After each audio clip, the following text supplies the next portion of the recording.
Alright.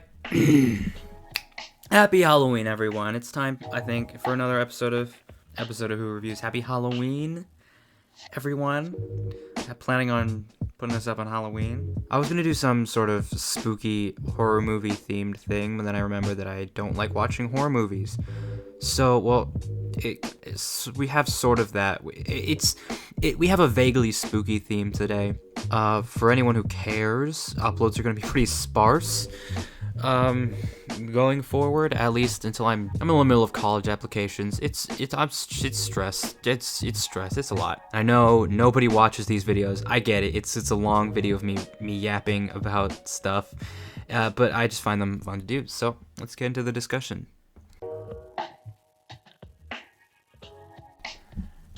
Elemental. We're starting off with a topical movie that has come out recently. It just came out, and I'm topical. This review is on time. Yeah. I don't know why it took me so long to see this, and the time has passed. Yeah, the window has passed for anyone to really give a shit about a review of this movie, but I'm still gonna do it because I have some things I think I need to say about it. So first of all, how did Elemental do at the box office? So yeah, everyone was kind of hating on it, and then it sort of made a box office comeback, which is great, and I'm happy for it. Great, I'm happy for the movie, for that one. But yeah, first I want to talk about why everyone thought this shit was going to fail so hard. The marketing, I don't know, the marketing was, I tried to stay away from it, but the marketing I did see was just not good.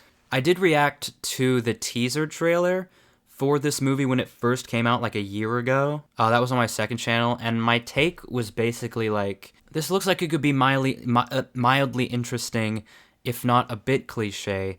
And then I saw the trailer, and then any expectations I had kind of jumped out of a 16-story window. And the thing is, when you chop the dialogue up in a movie like this down to its essential elements, then what you have is just like can you like speak English, dude? Oh my god! You just have a condensed collection of just the most cliche lines of dialogue you could possibly imagine, and then that's what I thought, and that's what I thought the movie was gonna be like. Okay, I see what you're doing here. I see what's happening. Super obvious racism allegory. It just seemed like it would be super predictable, and in fact, I did actually predict what the plot of the movie was gonna be with a surprising amount of accuracy in my initial review of the teaser trailer. Let me kind of predict what this movie's gonna be, right? So Ember, because she's like the only fire person in this entire like 1 minute this entire thing. She's probably like a social outcast or something. Maybe she's like destructive, and then she meets Waterboy, but then it's gonna be like a forbidden romance thing. But in the end, so like they're not gonna be able to touch until like the end when something magical is gonna happen, and they're gonna be able to touch each other. Fire and water don't mix. Like West Side Story, but with water. Wet Side Story. I'll see myself out of the building. Everything about it was just screaming like cringe. Just like hold on. I'm gonna pull up the like summary on Letterboxd. All right, here we go. Opposites react. First of all, what does that mean? What does that mean? Like, obviously it's a play on the phrase opposites attract, except replacing attract with react, I don't know, this doesn't really seem like you're changing anything about it. In a city where fire, water, land, and air residents live together, a fiery young woman and a go-with-the-flow guy oh my god, it's so bad. Will discover something elemental. He said it! How much they have in common.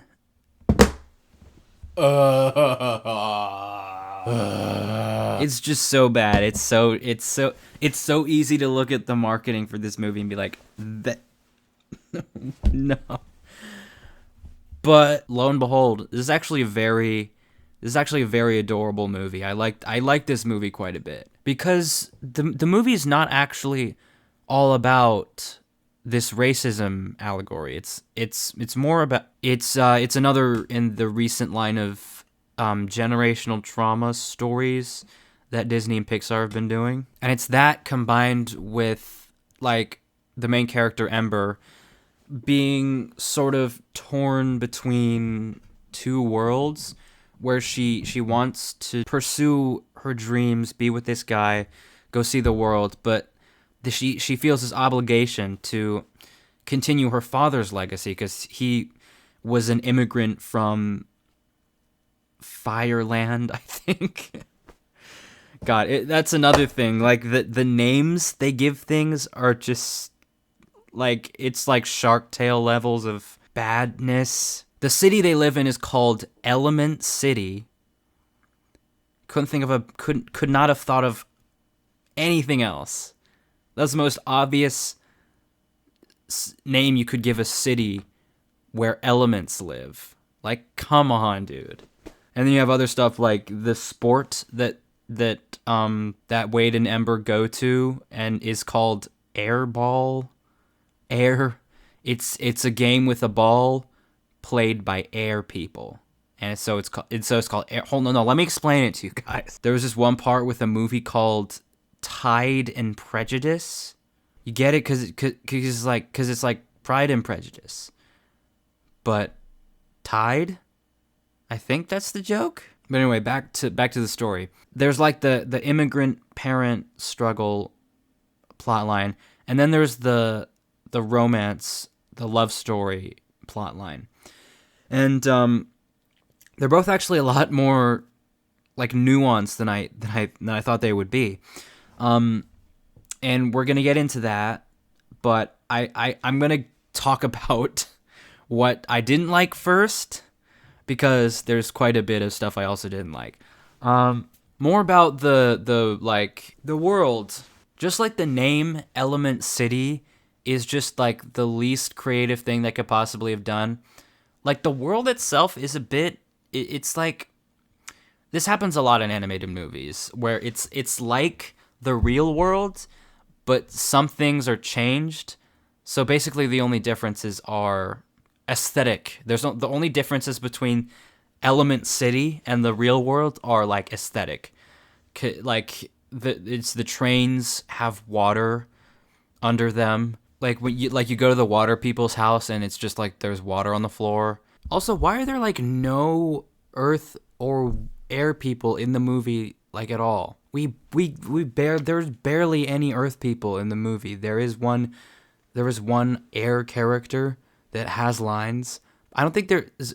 No, I take it back. There's the one little piece of shit little kid who's like simping for Ember the whole time, which I just thought he was kind of weird. Like they really just focused on fire and water, and then they just kicked air. They kicked air and earth to the curb. Like fuck, you guys will have a more focused plotline in Elemental too. There's definitely some like cool architecture. There's some cool architecture and like landscape shots. Like there's some cool stylization, but for the most part, their society just functions exactly like human world, which I get kind of because kids, they need to have some sort of concept of the way things work to understand what the story is. But I don't know. To me, it just seemed like it's such a thinly veiled allegory. You know what I'm saying? It's so obvious.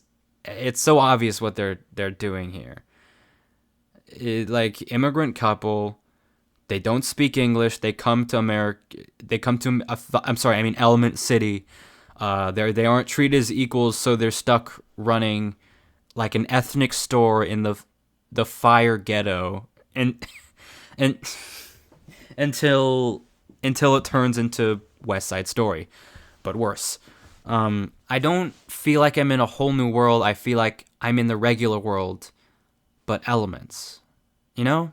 Also, there's just too many plot holes and just examples of characters being so dumb and stupid. Like, the most egregious example of this was like when they were trying to think of how to patch the doors to stop the water from coming through, and they were like, let's use glass. Let's use glass. Like, sure, it was tempered glass, but who fucking? There's a reason we don't build dams out of glass, right? And like, I guess that was kind of a clever, like, temporary solution. But then the construction team came over, they looked at it, and they're like, yeah, that'll hold. Let's just not fix it. What? Huh? I don't get that. Why did they do that? Like, I thought the glass was a temporary solution. That's why they did that. But then they just, like, left it there. We're talking about, like, the infrastructure of this huge city that the lives of thousands of people depend on. And you're like, let's just leave the dam that is holding the ocean back. Let's just leave it patched with glass. And then, so obviously, it breaks. The glass breaks, and the fire ghetto gets flooded, and that entire thing could have been avoided if the construction team did their stupid job. That made me mad. But what was I talking about? Another plot hole. Why do the fire people have pipes in the first place? Why did their houses have pipes in them? Because they built them knowing that fire people would live there and water kills them. So why is there plumbing to their houses at all?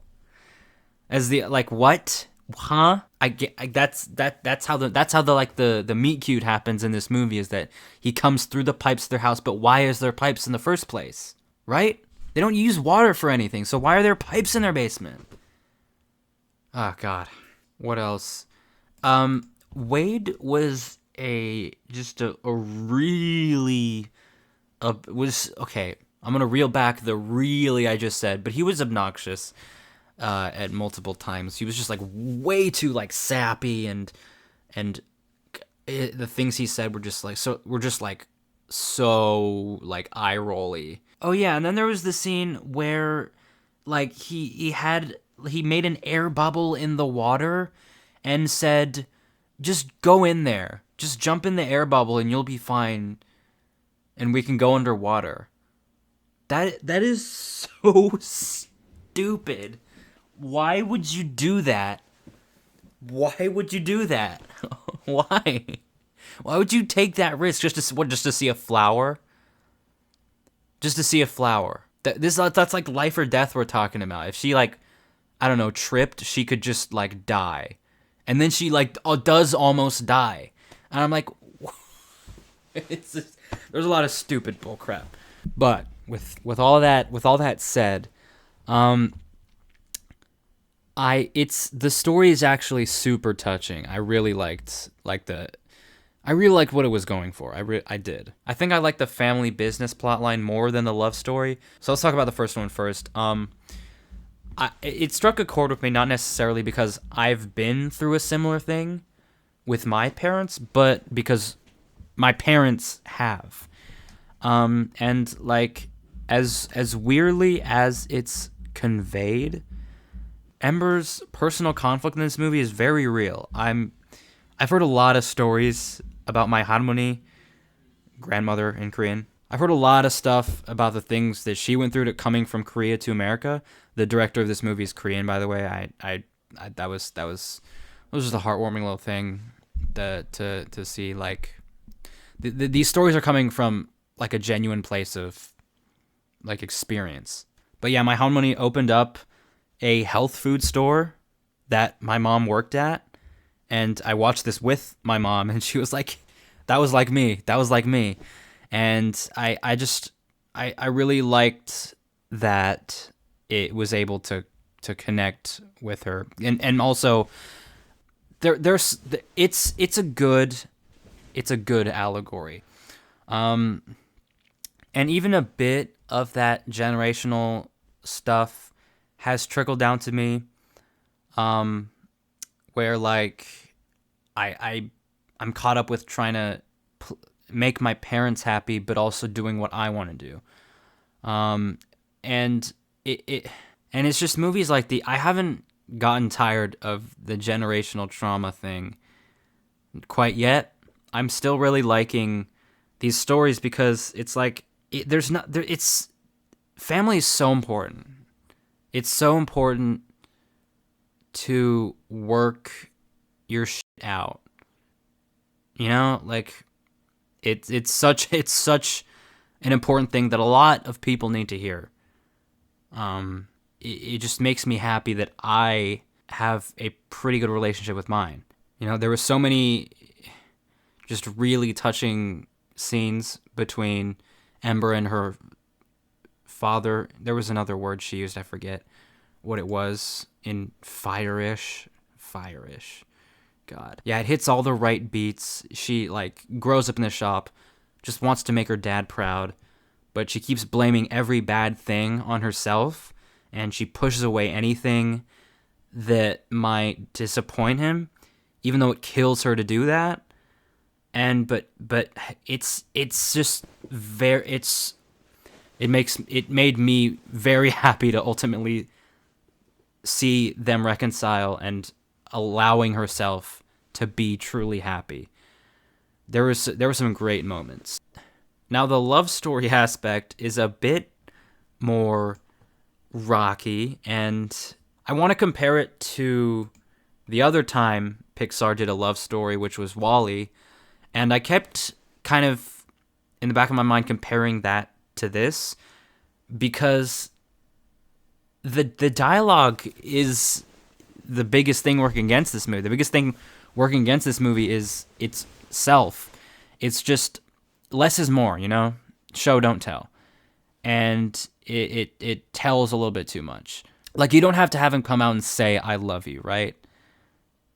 Even though we don't actually know, like, how long they've known each other for, him just coming out and saying, I love you in that one scene just seemed a little bit too, like, Like, WALL-E was able to tell such a good love story with no words, or basically no words.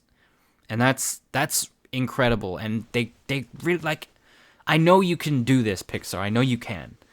I know you were capable of not spelling everything out for us. And in fact, there was one scene with no dialogue, and that was like the going on dates montage that is in every rom-com ever.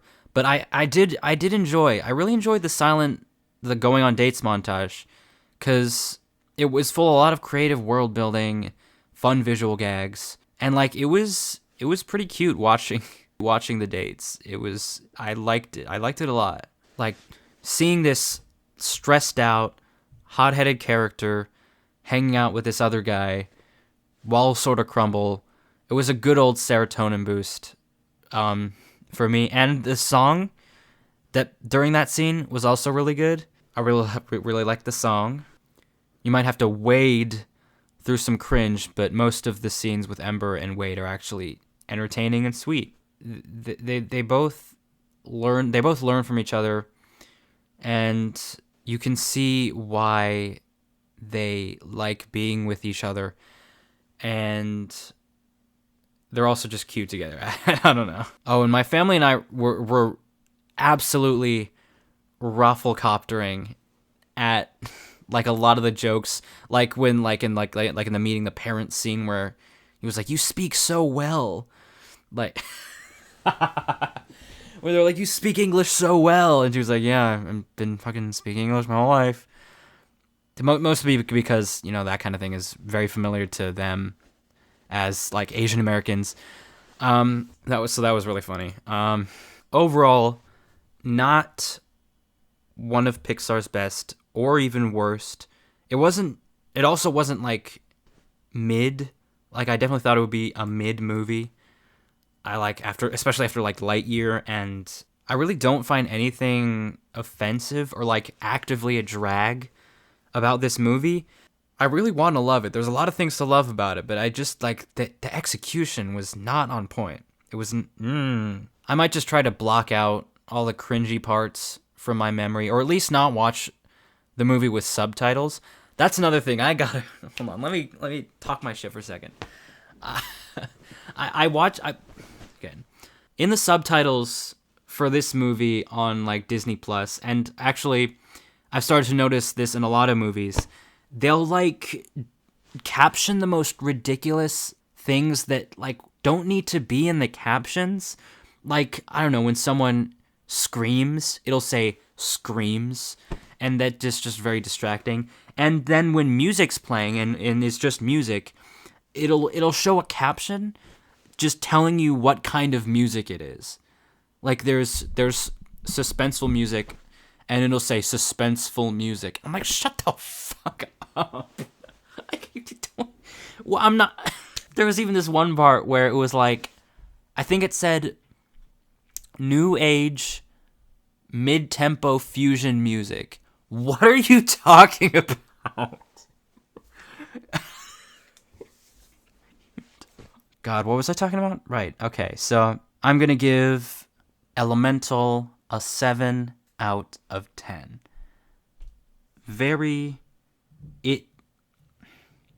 It's a classic to me. It's a classic?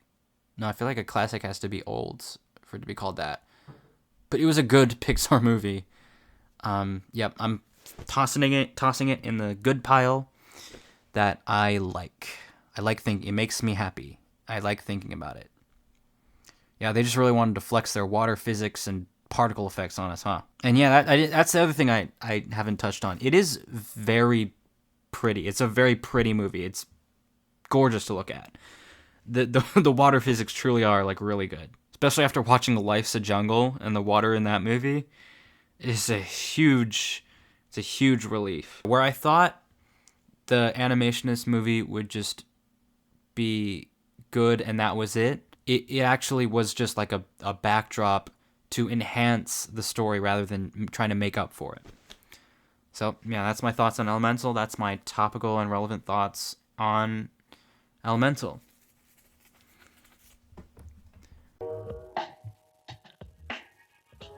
Five Nights at Freddy's. This was an interesting watch because, well, I wouldn't say I'm a huge fan of FNAF.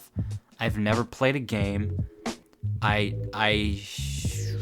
pretty much only know FNAF from the lens of Corey Kenshin videos and game theory videos. And like, memes, like, do you see that small vent on the floor? Have you ever heard of Among Us, Gregory? I just know that there's so much lore that I never had the patience to learn about. So in other words, I was just very interested how they were going to adapt this. I'm not like a huge like diehard fan where I would be nitpicking every single aspect and being like, that's not age different to the game. I was just going in for a good time, and I also knew that there would be certain cameos in the movie that I was very excited for. And for what I was looking for out of the movie, it definitely delivered that. Like I said in the intro, I don't like horror movies as a rule. I just like no, but I had to make an exception for it. Like it's FNAF. It's a PG-13 horror movie. Like, so yeah, I had a good time. Was it a great like movie? There was some weird plot holes and like writing that just didn't make a lot of sense. Like, why did they make it so that the pizza place was old and decrepit and shut down? Was it like that in the game?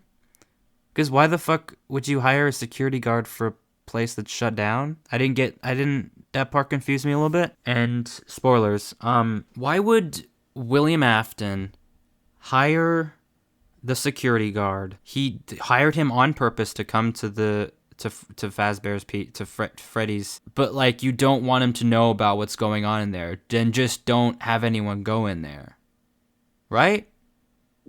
Right? Like you're a murderer. I guess it was to get him to come there so you could then kill him.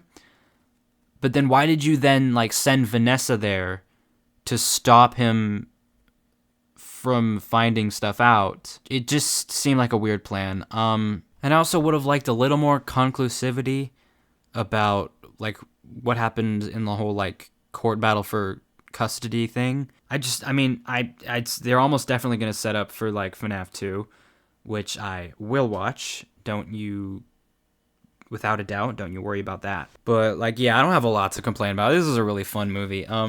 They did a really good job of like tying the whole concept of these machines that simultaneously are like childhood innocence and fun, but also scary, and they kill people.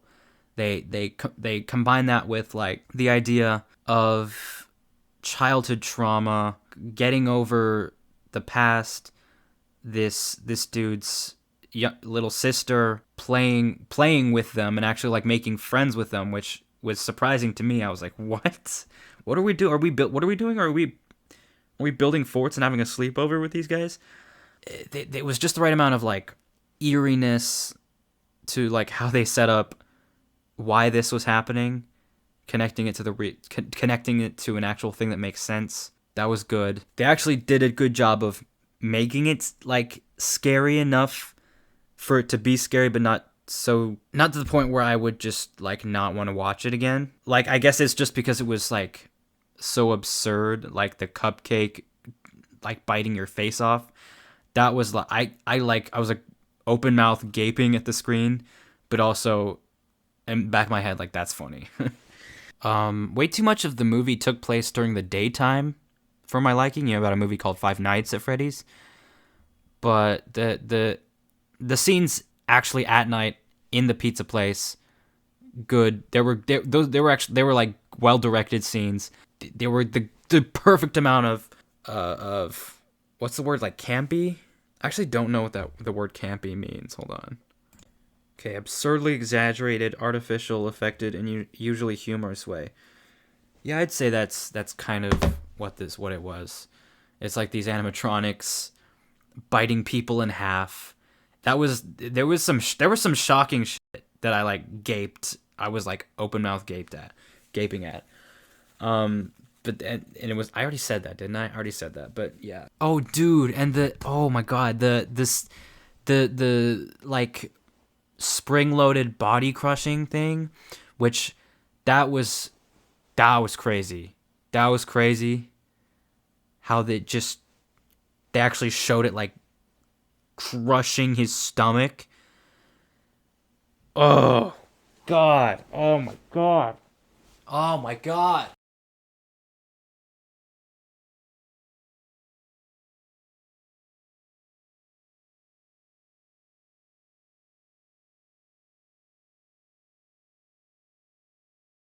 Good jump scares, good sets, good cinematography, good costume, like the actual design of the puppets or animatronic. It was shockingly good looking, accurate to what the games looked like, but also not looking like totally fake.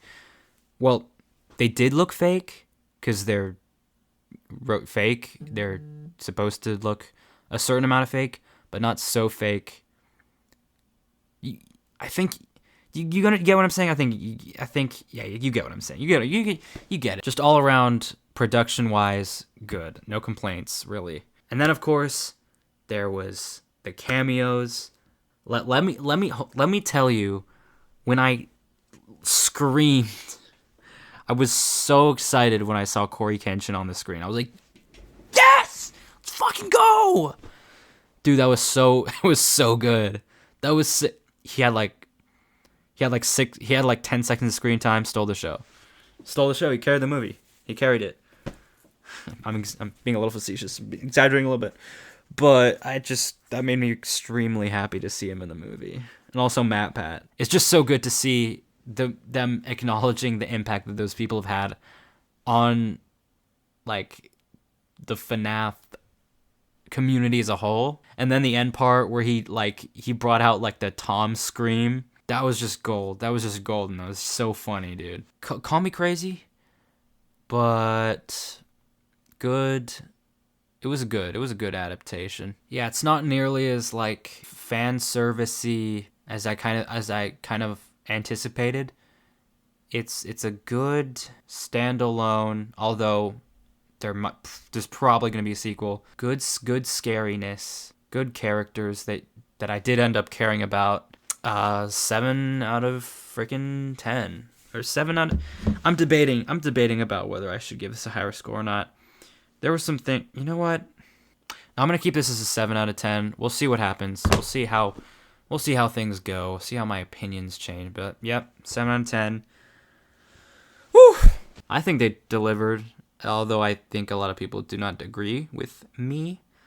But yeah, that's my 2 cents from a person who's never played a FNAF game. So take it by paying with a grain of salt. Okay, well, I was going to do another movie in this video. I was gonna try and We'll call it here. I wanted to cover Loki season 2 also, but like it's not gonna be all out until like 2 weeks, so that's a bummer. So yeah, if you liked this video, be sure to do everything that makes YouTube show this to more people. And if you don't, I'll have to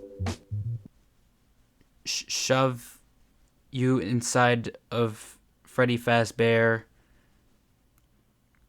Pause. Every moment you be one day, I'll be two. Been even from you. Yeah, hey. And then I know.